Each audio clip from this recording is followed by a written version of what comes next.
afterwards. So just in a nutshell, I'd like to say something about the project, which was entitled Exploring Personal Communities, a Review of Volunteering Processes. And of course, as researchers involved in the Connected Communities program, we all share a passion and an interest for communities. But why personal communities rather than community per se? And the reason is that the myriad of ways in which community unfolds in practice really calls for a different approach, one that recognizes the paradoxes built into community rhetoric, and also the frequent lack of consensus as to what membership means and who belongs to something that we call community. And we feel that the personal community concept really fills that particular gap because it speaks to both individual and social needs. And of course, this isn't a concept that we've invented or is new, because it's been around for some time. In fact, Wellman defines it as a type of community that is self-chosen and individuated, it thrives on interpersonal ties, and it provides support for the members. So clearly, personal communities are a significant aspect of personal life, but equally, they enhance openness to the other, and they have a certain social finality. Now, the reason we chose to look at volunteering is because there's been some early research which suggested really that volunteering and personal communities are in some way linked. And a study done by Wilkinson quite recently actually showed that personal communities really respond to both individual and collective needs, and in so doing they transcend dualities like self and other and private and public and so on. And what we've done was to really look at whether understanding these stories and experiences of volunteering wouldn't be a useful way to try and figure out how these personal communities are formed, how they are maintained, and how they change over time. So we argue then in our study, in our research, that volunteering is at the heart of personal communities, but equally, they're also an aspect of social life. And in fact, different sorts of personal communities have been formed as a result of volunteering activities and experiences. And we found that some of these personal communities are altruistic, some may be instrumental, some may be militant, and you'll see in the performance example of such personal communities, and some may be forced. People are forced to volunteer. Instead of being sent to prison, they get a community sentence and they have to volunteer, but something happens as a result of that forced volunteering. And indeed, some of these personal communities share more than one aspect, and they change. Sometimes they move from being instrumental to altruistic, or vice versa. So what this study was a little scoping study, and we've been fortunate to really find a partner who thinks and behaves in the same way that we do in the Kiel Management School, and we've been working with Sue Moffat at the New Big Borderlines on a number of projects prior to being funded by the AHRC. And by and large, we worked together to collect the stories, and then Sue scripted and directed a beautiful performance with the volunteers, which you will see this afternoon. And the story reflects life in a very deprived area in the UK, Staffordshire, Stoke-on-Trent. We've had over 30 participants that we talked to. They volunteer in local charities and institutions. They have different backgrounds, as you'll see, and in terms of age, we had people who are as young as 19 and as old as over 70. So everybody was passionate about the project. And when we finished the project, and we said, what would you like to see happening next? And they said, we'd like to perform in front of a bigger, wider audience, somewhere different. So when the showcase event was advertised, I thought it's ideal to come to London. So they traveled on a minibus last night, and they're here to tell you more about their story. But before I'll pass you over to Anita to talk about the findings of the study, and then we'll have a chance to see them in action. Okay, I'm not going to spend too long talking about these, because really we're all here for the performance rather than to listen to me. I just want to draw your attention to 4 types of personal communities that we identified. And really you should think of these labels more as a heuristic device. We're not saying that a personal community is one thing or the other. So I'll quickly take you through them. The first is the altruistic personal community. And this is the one that we'd all be most familiar with from volunteering. It's people doing good for others, inspired by whatever motivation to actually do some good in the community. There's some shots here from A Little Act of Kindness that hopefully you'll recognise them in a few minutes. And so we have stories about people who got involved in a play group because they had small children, but 30 odd years on the play group is still going because other parents have gotten involved. So they've been responding to some deeply felt need that they wanted to give something back to the community. So that's the altruistic type. Secondly is the instrumental personal community, and this is slightly more hard-nosed, you know, people who are thinking, well, I want to do something for me. What will I get out of it? So, for example, student volunteering, they might enhance their CV. People might learn new skills, they might get to network, but it's not just for the community, they get something for themselves as well. So you've got examples of personal learning, benefiting your family, for example, or starting a new life. And again, we've got lovely quotes, people talking about how volunteering has given them something, it's given them structure, it's given them a new life, a new understanding of themselves and their place in the world. Interestingly then, we have the militant personal community, and you'll definitely see some militancy this afternoon in the story of the Etruria Industrial Museum. And here are people who started off maybe as altruistic volunteers, maybe as instrumental, and the personal community suddenly had to respond to a crisis. And in responding to the crisis, they became militant, and they decided they were going to fight various things that they disagreed with. So practical actions, public engagement, political activities. The whole idea is that people are trying to get something done, to make a change, to make a difference.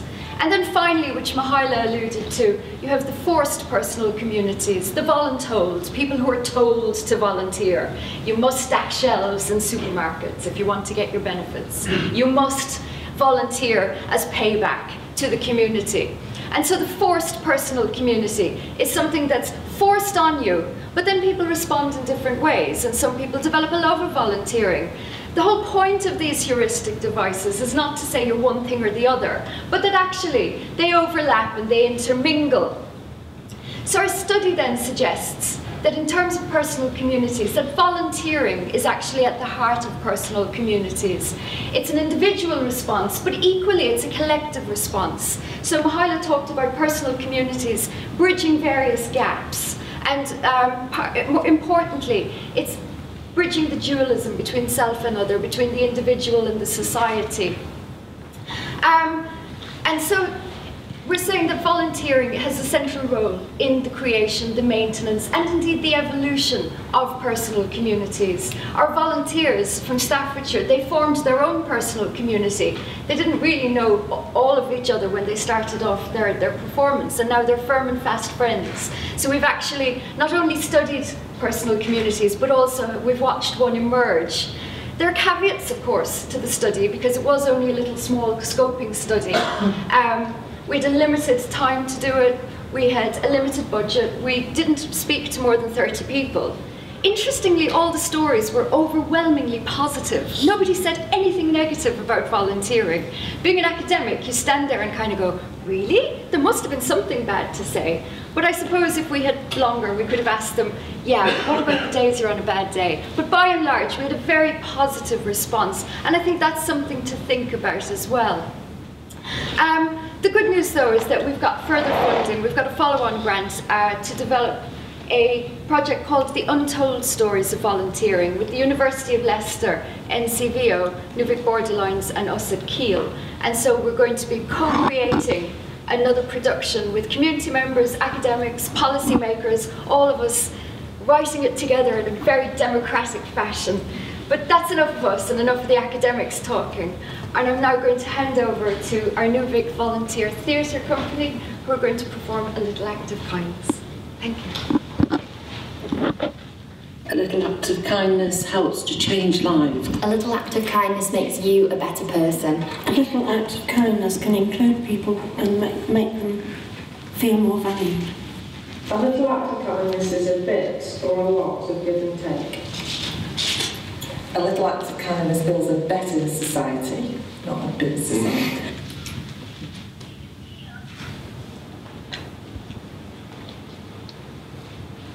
A little act of kindness is something that you do. You may not like doing it, but you do it because your heart tells you.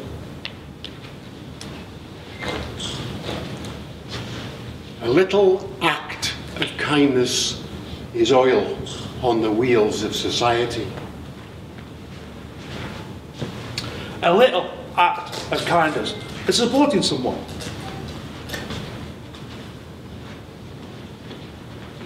A little act of kindness is the key to polishing your heart. A little act of kindness is a little revolutionary act. A little act of kindness is a light in a world of darkness. A little act of kindness is a performance for humanity. A little act of kindness is breaking down communication barriers. A little act.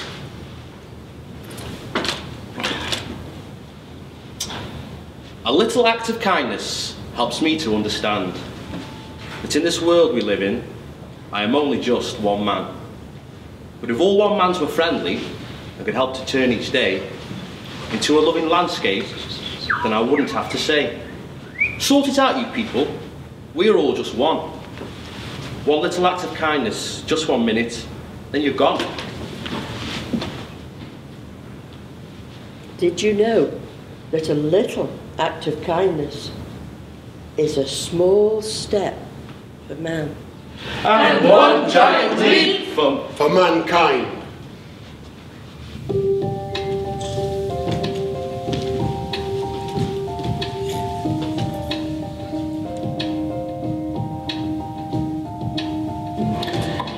It gives me something regular, and you make friends.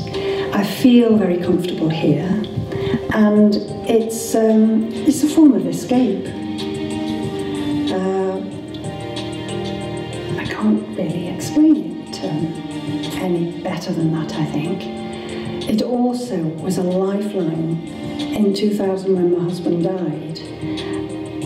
Although for a few weeks I just couldn't face doing anything, and it took me a while to recover or adjust, shall we say, rather than recover. But of course I got this to come back to, and it was a form of, well, it was something that my husband was involved in as well, not as a volunteer, but he used to come in for the odd pint, and he got to know people that way, and occasionally I'd come in with him, and then of course on a Thursday night he would walk me up here and then go home and do his own thing and come back for me later on, and then we'd have a drink and meet the people in the bar. So that was a regular thing, and that was something that we always did on a Thursday, and it became what we did on a Thursday. And as a consequence, of course, I became a volunteer. And I can honestly say I've never looked back since. And as a result of volunteering, I was asked in 2000 or just after 2000 to become a chaperone.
be 20 years ago now, because I was born just up the road, so Ford Green Hall's always been a part of my life. Although I've not been in, I have to say, and always been passionate about embroidery. I saw the sewing group advertised and joined it, and it's all gone from there. I moved to Leicestershire, but I always used to come back on a sentimental journey for a week each summer, and one of the days up here I thought I'll go to Ford Green Hall.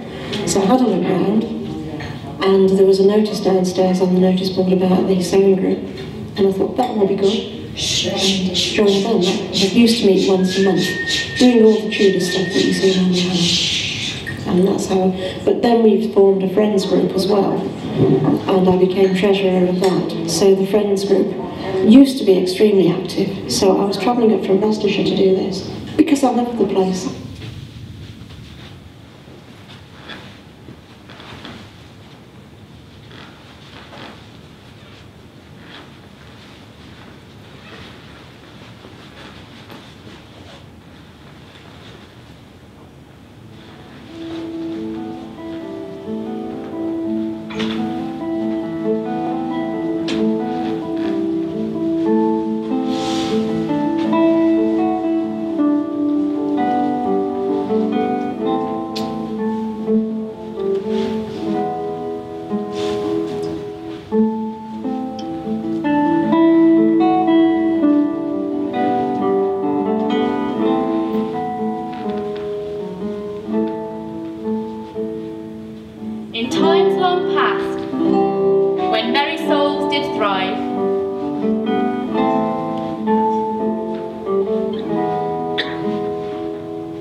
I'm an adult learning champion, and I started doing these courses last year, and I got awarded adult learning champion. We've done training. Really, it's basically to promote the education because it's changed my life a lot, and I love doing varied things because these courses actually saved my life, believe it or not. I looked after my dad for 10.5 years, and before that I was on drugs, and I come off them. Then my dad got diagnosed with cancer, and I looked after him and my brother who was disabled for 10.5 years. When he died, started eating the hockey. And over a period of time, last July the 19th, I was admitted and taken bias. The worst 3 weeks in my life, and I came clean off the alcohol. And now, because when I came out, I didn't know what I was going to do. But these courses have built my self-esteem up. Because being on drugs, being on alcohol, you think you never get over it, you can. There is a life after it. And people got to give people a chance. With me, I've always done voluntary work. Even when I was young, you know, I mean, raising money throughout the aged and that. I've raised money for Haiti. When I used to work in the Lot Centre, I used to be a steward for the carnivals and collecting money, moving equipment and acting. And then this week alone, I've already done 2 events. It's Feggays, promoting these courses.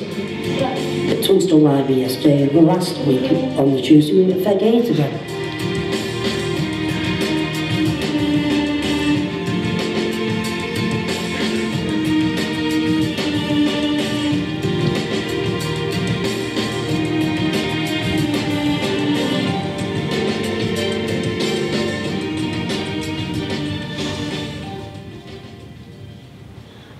A happy child. My love for family I could not hide. But things were not to stay so cool. A breakup of the family was harsh and cruel. At school, I started to act bad, because inside I felt so sad. I could not find the words to say, so I threw chairs around to keep people away. I changed my friends and found others like me. I'd go on a self-destructive spree. I'd spray the walls with hateful joy and smash things up and love to destroy. I'd hang around and smoke and shout and drink too much to block things out. Around me flew the wings of despair, and depression descended and fed my fear. Fear turned to hatred against myself. I did not know where to get help. And then I turned my anger out, and the world saw me as a monstrous lout. Trouble was waiting and took its time, knowing that I would fall in line. A night of fun it was meant to be, but all was red inside of me. Out with my mates and feeling big, I saw my chance and had a dig. But my body took me too far. With cuts and bruises, there are other scars. And so to the court once more I go. The book at me they wanted to throw. When the judges heard them tell the tale, it was straight away they told me jail. But in between, I had started to learn, through a project that gave me a chance to earn some self-respect and compassion too. Even the judges could see it was true. So a second chance they gave to me, and community payback kept me free. A chance to put things right. A charity shop came to sight. Bin bags filled with things to sort. I really helped, and a bug I caught.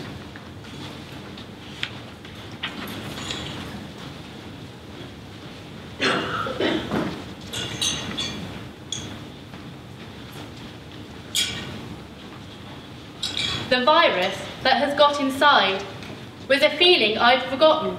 You would call it pride. Being forced to give got me out of the door. Being nice and kind was my new law. I met new people who really liked me. And from despair and depression, I fought to keep free. I was really infected. I had caught the bug. Volunteering to me was like a warm hug. It kept me connected within and without. And if you need some help, just give me a shout. I started to work for the CAB. The voice on the end of the phone was me. Community champion I soon became, encouraging others their lives to regain. And last but not least, my new life began. In a place that allows me to say, I can. I started to fly. My soul got such a kick. And the new word for family,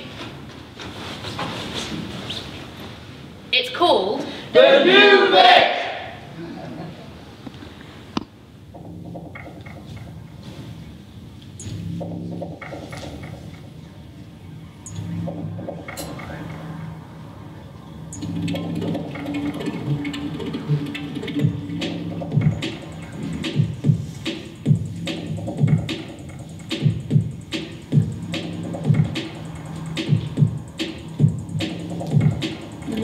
I want to put something back into the community because a lot of people know me and they know where I've been and they know where I'm going to.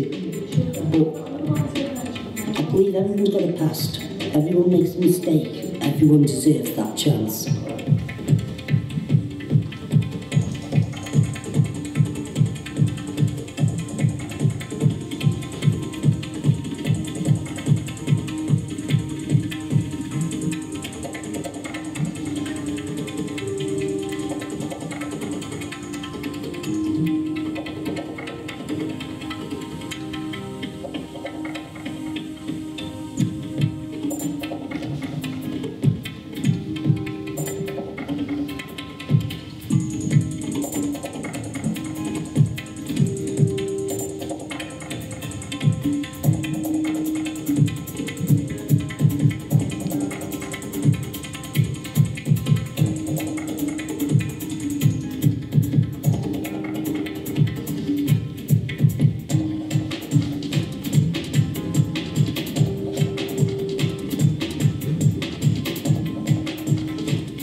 There is a princess in our town who does not wear a glittering crown, nor did she wave, or smile, or bow, but she is royal.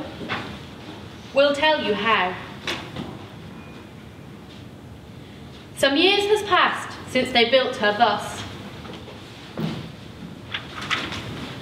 From rubble and stone, all covered with rust.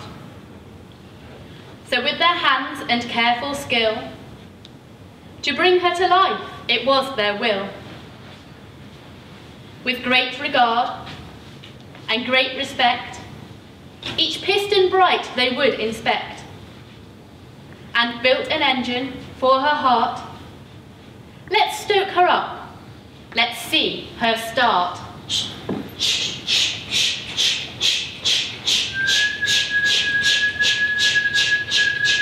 And after many years of toil and straight hard work and lots of oil, she's back to life, her wheels do spin, with steam-filled song and a merry din. Hi-ho! Hi-ho! Hi-ho! Hi-ho! It's off to work we go! Hi-ho! Hi-ho! Hi-ho! Hi-ho! Hi-ho! Hi-ho! Hi-ho! Hi-ho! But now the gates are locked with keys. Now heavy hearts can feel no ease. We will lose our own industrial past. If we do not fight, all will be lost. Can we once more, with care-filled skill, fight for our princess? Is it our will? Are we defeated? Has the crown been lost? Because of funding? Because of cost? Do a band of angels guard a mausoleum? Or can we save Etruria Industrial Museum?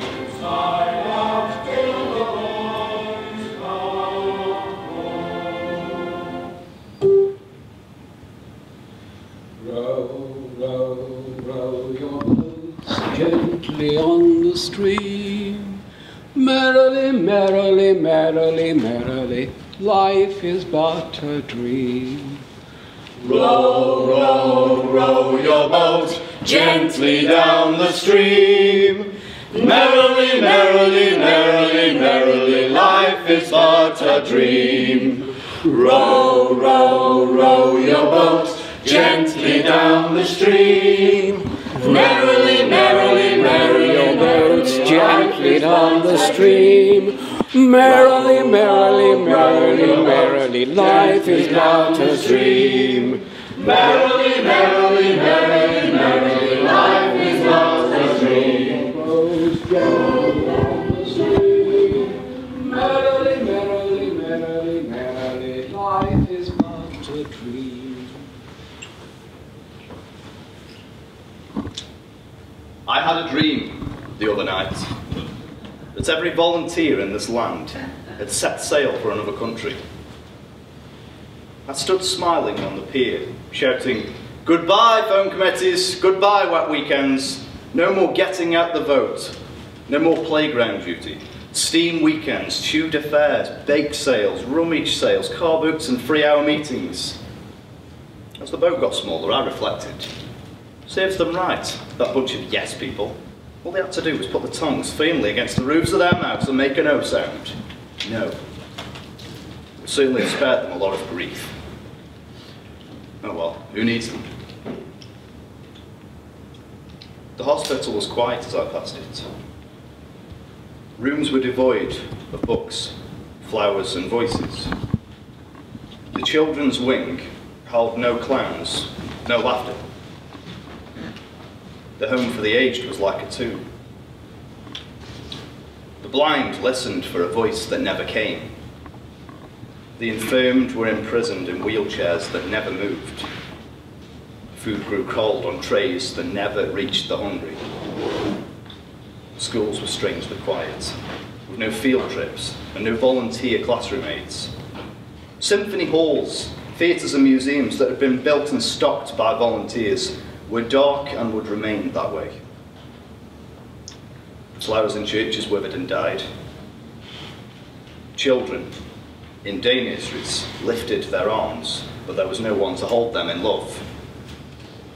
Alcoholics cried out in despair, but no one answered. The engine that once sang and pumped humanity through our veins was as cold as stone. I fought in my sleep to regain a glimpse of that ship of volunteers just one more time. It was to be my last glimpse of a decent civilization. It's a gift to be simple, 'tis a gift to be free, 'tis a gift to come down where we ought to be. And when we find ourselves in the place just right, 'twill be in the valley of love and delight. When true simplicity is gained, to bow and to bend we shan't be ashamed. To turn, turn will be our delight, till by turning, turning we come round right. 'Tis a gift to be simple, 'tis a gift to be free, 'tis a gift to come down where we ought to be. And when we find ourselves in the place just right, 'twill be in the valley of love and delight. I want to put something back into the community because a lot of people know me and they know where I've been and they know where I'm going to. But I believe everyone's got a past. Everyone makes a mistake. Everyone deserves that chance.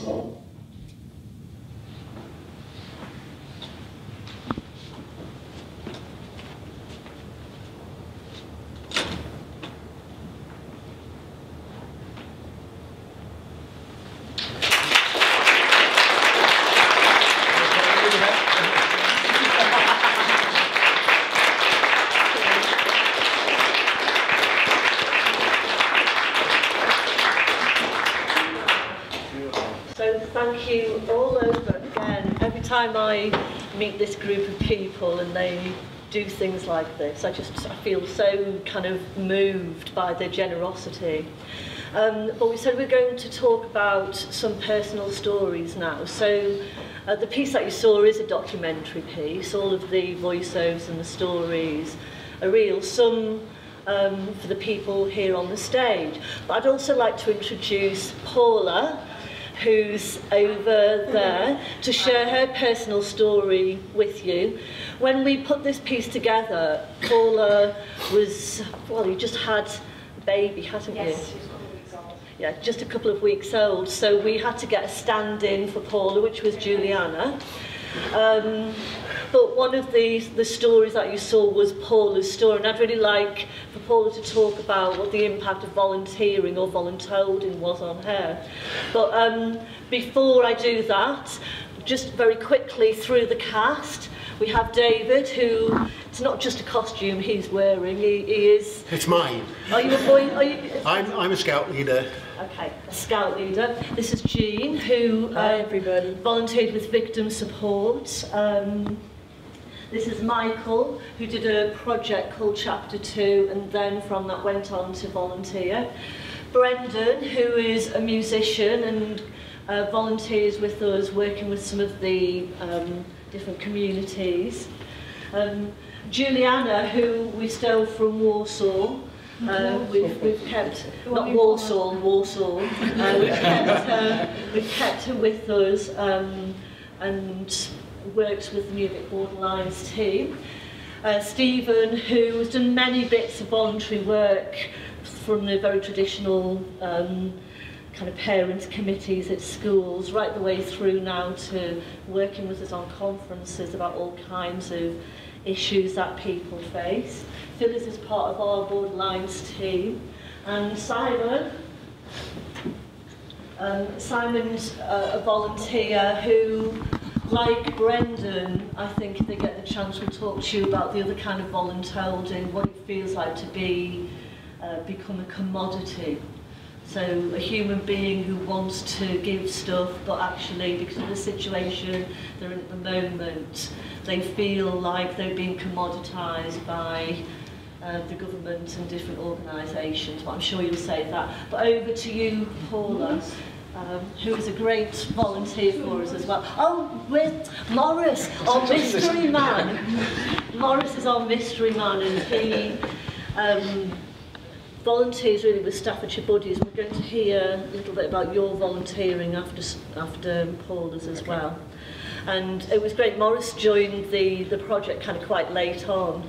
So this sort of coming down through the audience was a great way of connecting the community, which was the audience, to the community, which was the volunteer company. And it's great to get people singing, and you're very good at that, aren't you? So, you're very good at excellent. Yeah, it was very warm. It was lovely hearing all your voices as well. I think I've got everybody now. Okay.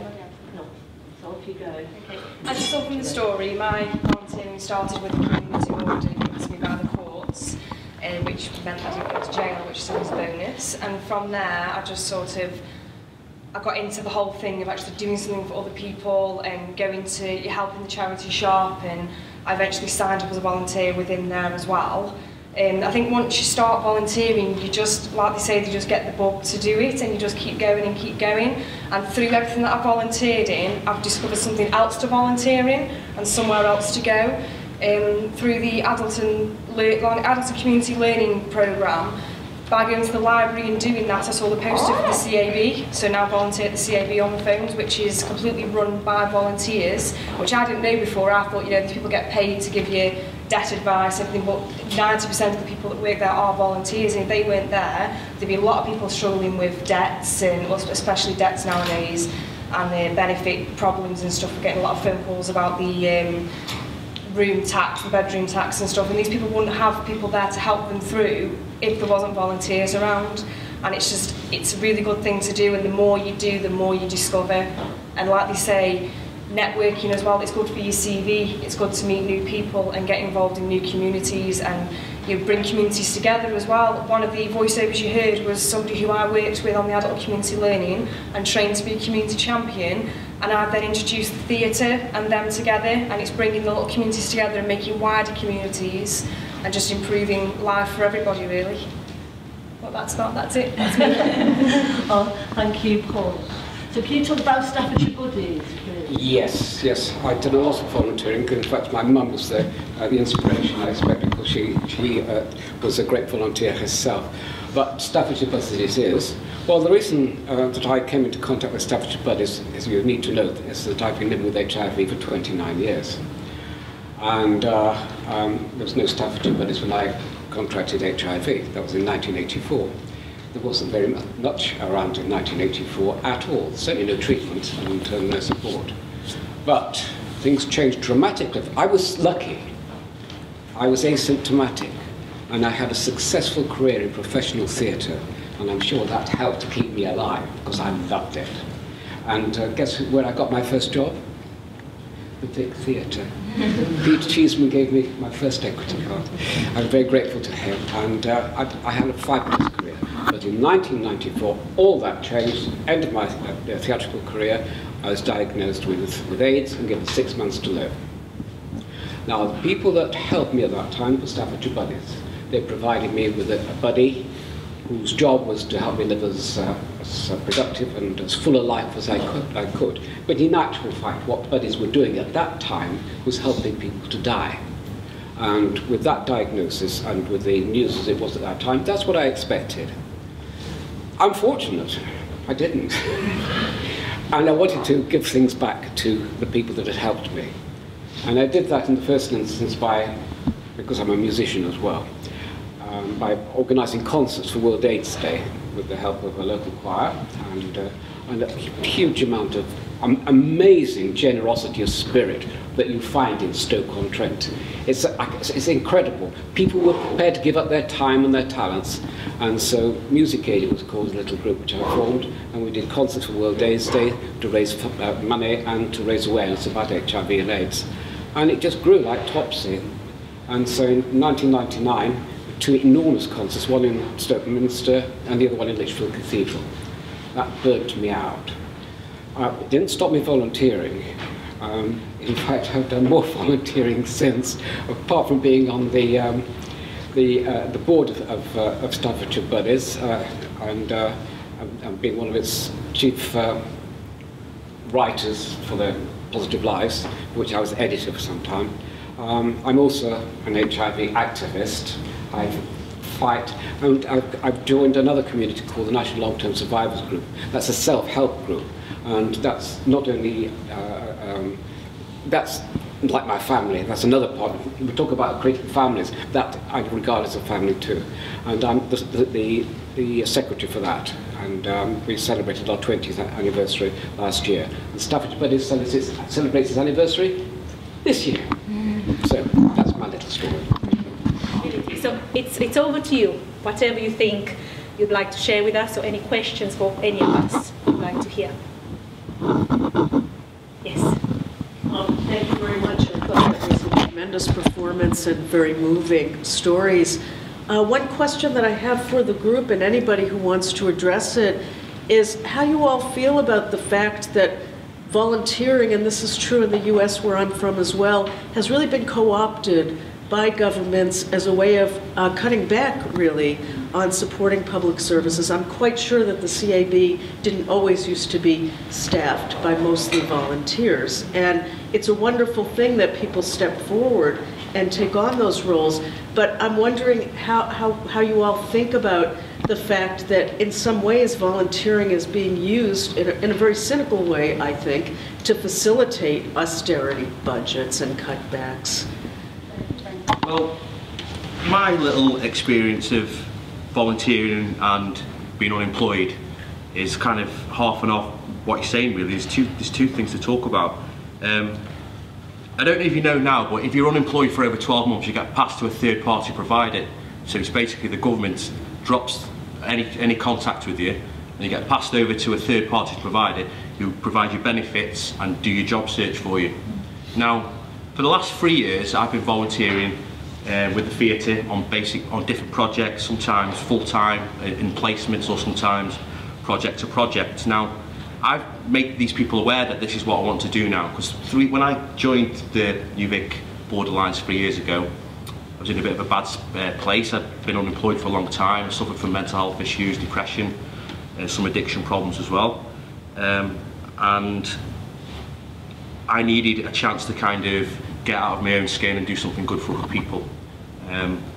Unfortunately, for me, after about 2 months of volunteering, the future jobs training was cut, so there was no chance for me to kind of maintain being there and kind of having someone say that it's a good path to go on. So after 6 months of me telling this third-party provider of my benefits that I want to move into this new area of my life and develop new skills, at first they're like, okay, yeah, you can do that. But after about 3 months, they're like, well, you're not really getting anywhere with it. Go and work in this factory, or go and do this and go and do that. And they offer for people who need it, it's great, but all they offer is remedial maths and English training. So there's no kind of scope for you to kind of learn anything in that setting when you've been with that third-party provider. So another thing I was going to say is that no one wants a voluntary workforce to casualise your workforce. That's awful, you know. So it's interesting, Paula's story, because like voluntolding is a very awful thing, really, on the basis of it. But you've got a, you know, you've shown there's a different side to it, you know, and that. Not that with the CAB, like in places, you do get your travel paid for, so you're not out of pocket for doing it. All you've got to do is make your way there. It's flexible times, especially with the CAB. The adult community learning training was obviously you had to be there at a certain time, but they also fund your travel. You know, they provide food, they provide refreshments. It's not just come and you've got to do it all and you don't get anything for it. You're never out of pocket, so you're not any worse off. Plus, I found it really useful for networking. I know people within Stoke Council now, which I wouldn't have known, management that I would never have known, because I've been employed like Brandon for a good couple of years now. It's really difficult to get paid work when you've been unemployed for so long, and when you just want to get your foot in the door and do something, then volunteer opportunities, the more places that will offer volunteering, the better for you. Plus, if you don't know what you want to do with your life, the CAB is office-based. The council thing I do is going out in the communities and speaking to people. The theatres, like, you know, the little theatrical side, as well as being there for the young people, different ages, it gives you such a variety and mixed things. You can sort of, I'm trying to now go on the path where I want to go into youth offending. And that's through getting all these little different skills and meeting different people. I sort of have a direction where I want to go now for probably the first time in my life. So it's not nice that the government cuts certain funding for things, but it does create opportunities for people like me. That's a great point. Yeah, because your question in a way brings me back to Poland, where we still try to develop what is volunteering. And I had a discussion a few years ago, which was talking about what is volunteering in Poland. And I was very impressed when I came to England to see, for example, the theatre hall. Front of house is filled with volunteers, with people who come and support theatre in that way. But in Poland sometimes it's a problem that volunteers are being treated as a free labor in a way. So people who come, not being paid, and do like worse jobs when you don't have to be qualified to make tea and to give leaflets away, or to go all around town putting posters up. And sometimes it feels a bit like you are not getting much from volunteering as such. You feel like you are being abused in that way. So I think there is this issue, but from what I've seen here, I had the impression that people really benefit in a way of building connections, building self-esteem, and getting new skills. But I understand that it can be abused and it can be used in a wrong way. It's like they say the government don't place any value on certain, like say some of our stories where we've all grown massively, like Paul and myself. And I've got a job interview tomorrow for a community organiser job, which I've got a great chance of getting. And it's all because I've been doing stuff with borderlines now. But like I say, alongside that, you've got these people who don't recognise that as a proper path for your life. You know, you're sponging off the stage, you're not working. Why aren't you going to this? Why, you know, you're quite capable of going for this job. You've got an A in maths or whatever. You know, it's ridiculous because it's my choice. I want to change myself, and I'm actually actively working hard to do it. So. It'd be good if the government could, like, let's say, things like the reintroduction of the New Deal, or just like looking back and kind of letting people have the scope to kind of make the choices themselves, make a few mistakes, and get somewhere with their lives, you know. Yeah, but I think it's about appreciation. So if people appreciate volunteers as people who actually give their skills, give their time, then it's very different. So if people see volunteering as a value, as a real value of real people's skills and time, then it's very different from when you just use it as... and then from what Brendan's saying, it seems like people in your job service or something, they don't see it and they don't appreciate it. So I think that's where it's... Can I say something as well along that? I was the one who went out and met loads of different people, and there were 5 questions simply. But after that, people would talk more generally, and there was an overwhelming feeling that the people who were volunteers didn't want that word taking away from them by it being utilised by the government. And they were very precious about giving something in a free way without being forced. And I think we are at the point of a kind of a crisis with volunteering in the UK, because I'm just worried that it might become a dirty word that's being used to get people to do jobs that do exist and should be paid for. And I know that the lady from Ford Green Hall, who had started volunteering because she was interested in the kind of Tudor needlecraft, and then went on to volunteer in other museums. Once the cuts in the city council meant that people around her were losing their jobs, she was having to think quite hard and fast about whether she would continue, because she felt that whilst there were volunteers there, they would use more and more volunteer time rather than valuing the jobs that people were doing. And it is tough times, and so, you know, the 2 stories there, the Industrial Museum and Ford Green Hall, were both places that were in danger of being closed because of city council cuts. And in Etruria Industrial Museum, there is still an ongoing battle, because the volunteers there who did build the engine called the Princess, people have volunteered for over 30 years, but they know what it is that they're giving and getting out of it. They're being asked to take on legal responsibilities, which they don't feel equipped to. They're being asked to take on kind of responsibility in terms of the estate. And that's taking them into an area where they don't feel that the stuff they've done is valued, and they're trying to be, and they feel they're being forced into doing and being something that they're not about. Interested to hear Maurice talking about doing this amazing concert and burning out. Yeah. And I work for Transition Network, which represents lots of transition community groups who also, you know, work so hard for free volunteering in their communities that we've seen in some cases that, you know, they've put too much of their time in, they've burnt out as well. So I just wondered if you had anything to say about, you know, how you prevent burnout in volunteers and how you come back from that. I really don't know. I did it, but it was a hard slog. because I was diagnosed with clinical depression, and my HIV doctor said, "Oh, we've got these wonderful antidepressants." I thought, hang on, we've only just got these miraculous new antiretrovirals.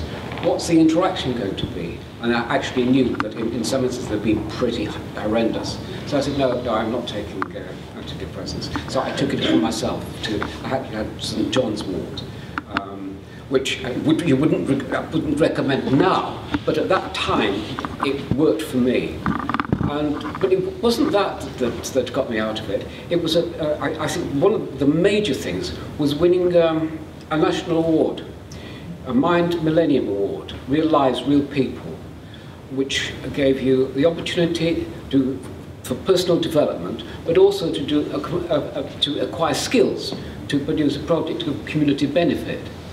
And through that, I came into contact with the university, because that was the only body that had the courses that would give me the skills I needed to build a website and also to communicate with people and to regain my confidence.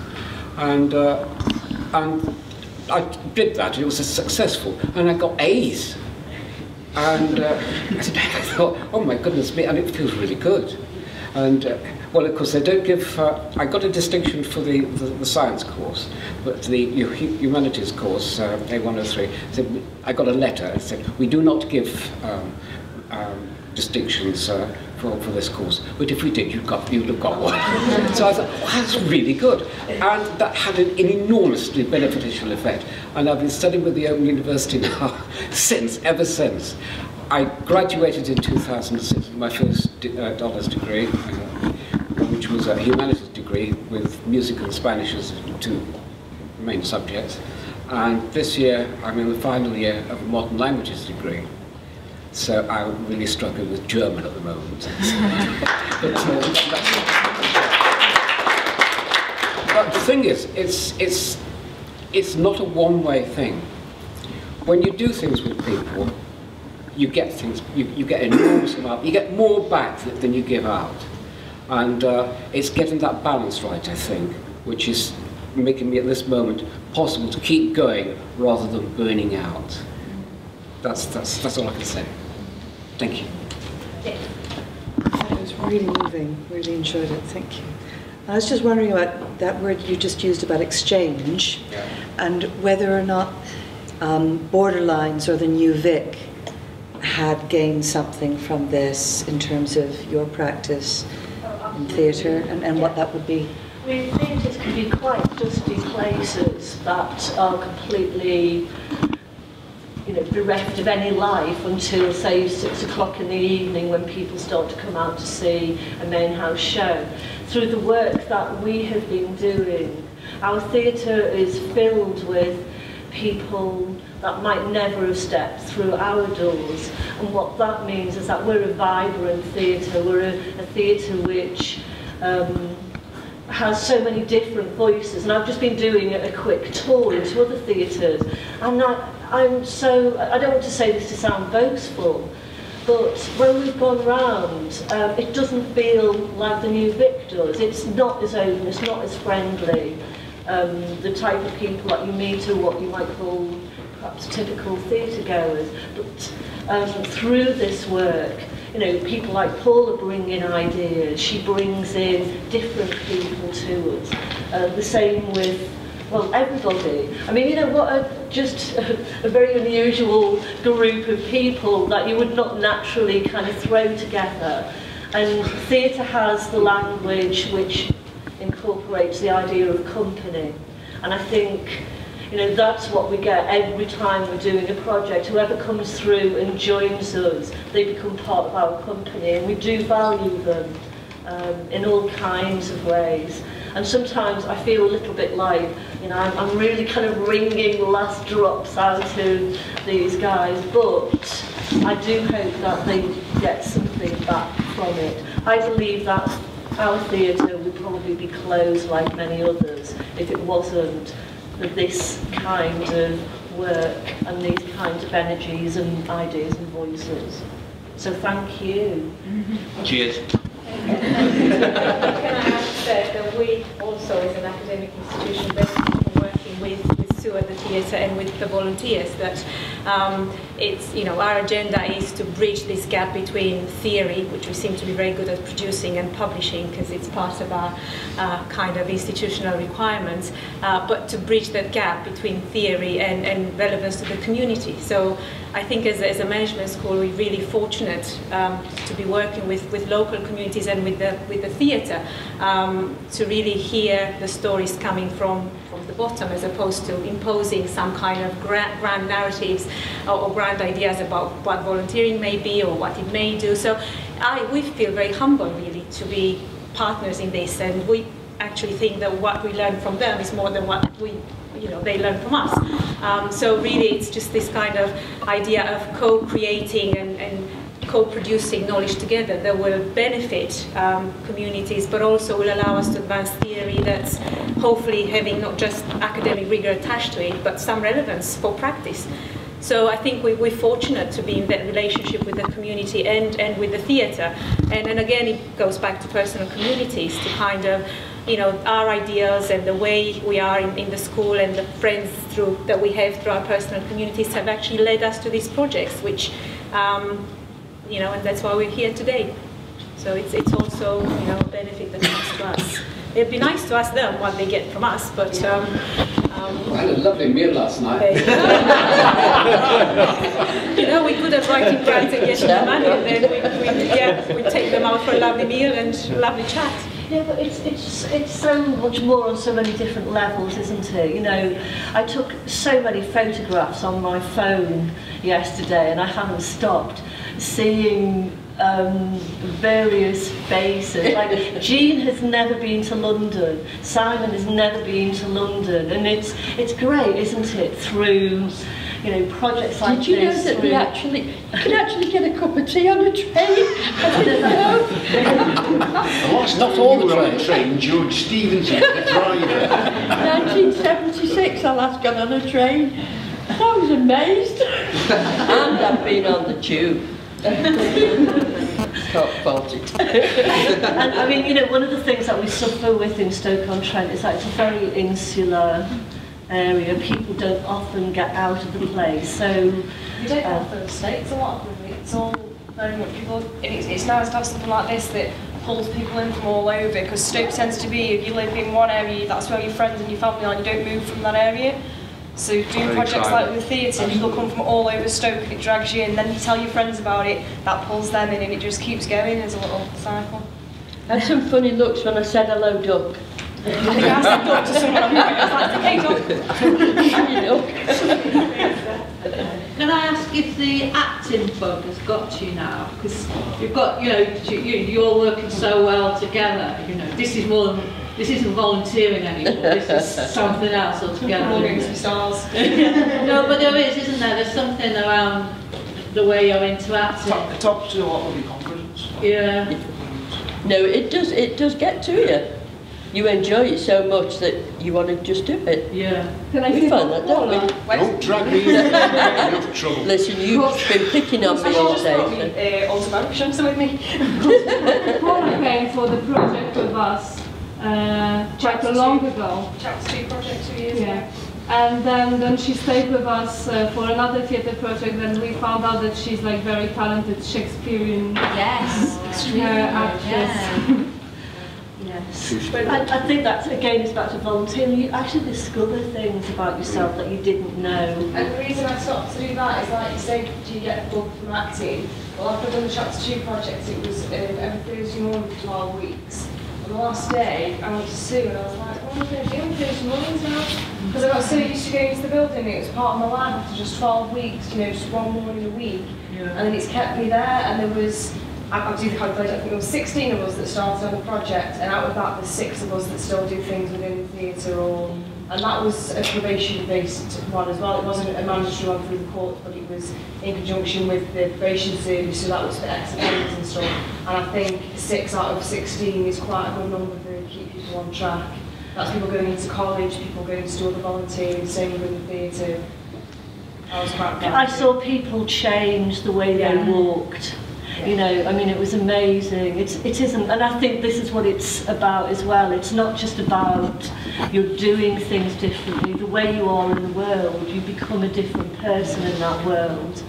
And, you know, I've seen lives kind of transform in front of your eyes. So much so, there was a young man on the project who he'd been working a long time with a support worker, and he walked into the theatre the first time and he got cap sitting on his head and this kind of little swagger as he came in and a sort of a very Mancunian accent and zipped up here and a few weeks in he came round into the theatre and the woman who'd been supporting him said, "Who's that?" And I said, "It's Danny." She said, "No, it isn't."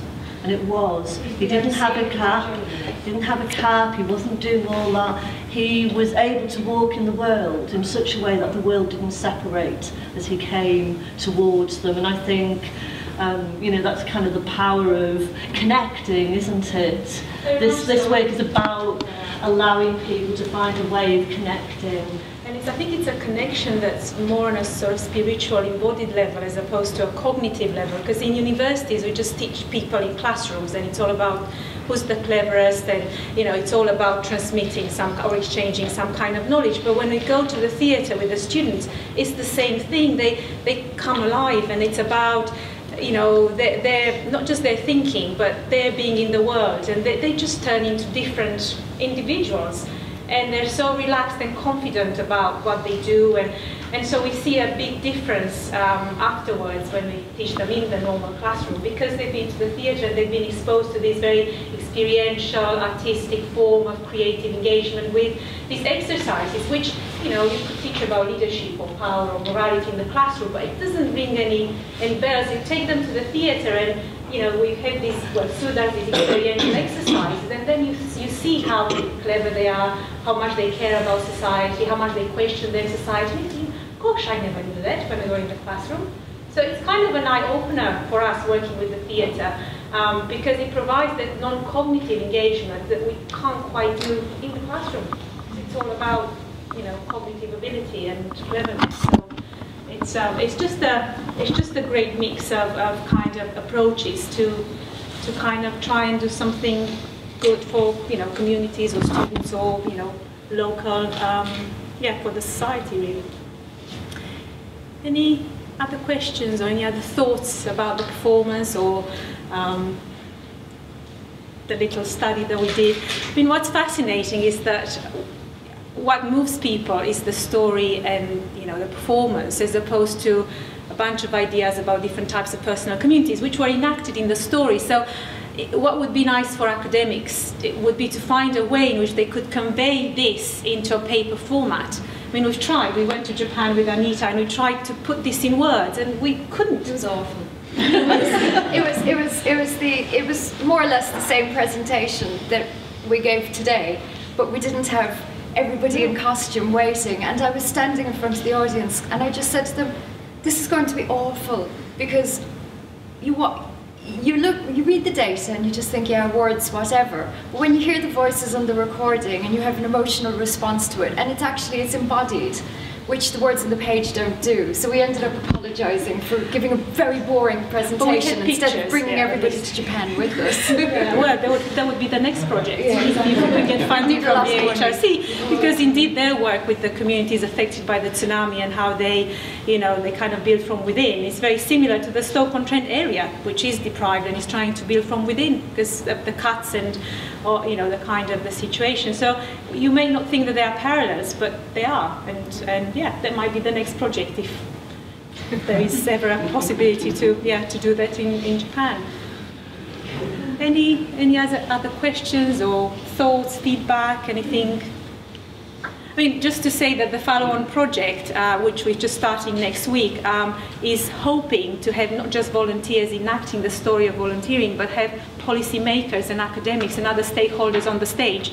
Now, how good we are going to be at doing this kind of stuff, who knows?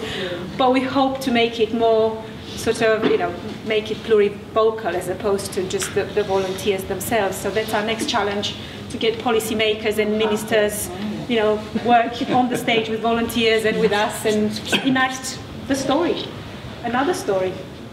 I think that will be, you know, the sort of work that we've done in the past in the theatre. We've had police officers playing police officers. And that's all you need to do, really, isn't it? You know, they don't have to act, just be yourself in role. And, I mean, the thing about the policymakers and the academics, we're never just one single personality, are we? So it's those opportunities for them to tap into different aspects of themselves and join in this kind of generosity and feel safe enough to, to give in the way that these people have given today. So we're looking forward to that. And I believe it will happen. Me too.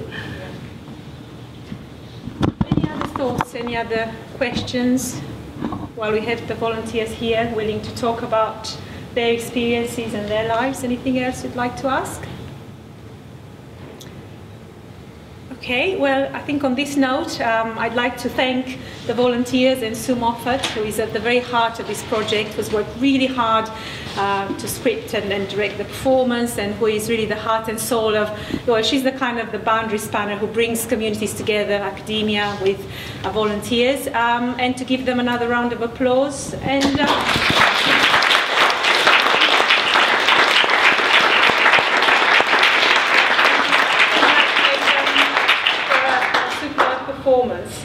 which was just flawless. So thank you again, and thank you to you for coming and for being part of this. I hope you enjoyed it as much as I did and you were as touched as we were.